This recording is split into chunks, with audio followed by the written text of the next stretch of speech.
दुनिया परिवर्तनशील है। यहाँ कुछ भी स्थायी नहीं है।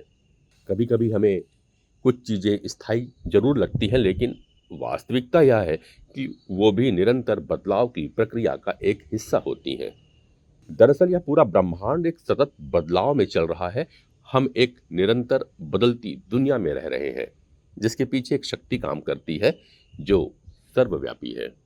हमारा जीवन बहती नदी की तरह है, जिसका जल परिवर्तनशील है, जिसमें प्रत्येक दिन नया पानी आता है और बहता हुआ निकल जाता है।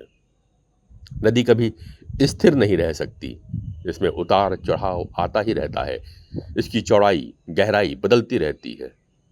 बदलाव का ऐसा ही चक्र हमारे जीवन में भी देखने को मिलता है। उतार चढ़ाव, सुख दुख, प्रेम पीड़ा आदि आते जाते रहते हैं।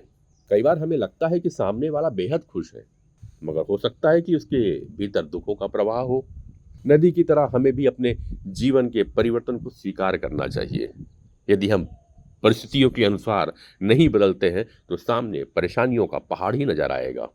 इसलिए प्रवाह के अनुसार चलना चाहिए, अर्थात परिस्थितियों के अनुकूल ढल जाना चाहिए। प्रत्येक नदी की शुरुआत एक छोटी सी धारा के रूप में ही होती है।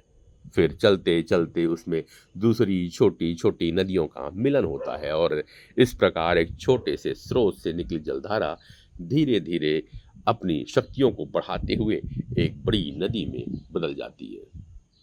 पहाड़ों, जंगलों, सभ्यताओं के बीच से अपना रास्ता बनाते हुए नदी अपने गंतव्य की ओर बढ़ती है और एक दिन महासागर में जा मिलती है। ठीक यही स्थिति हम मनुष्यों के जीवन की भी है।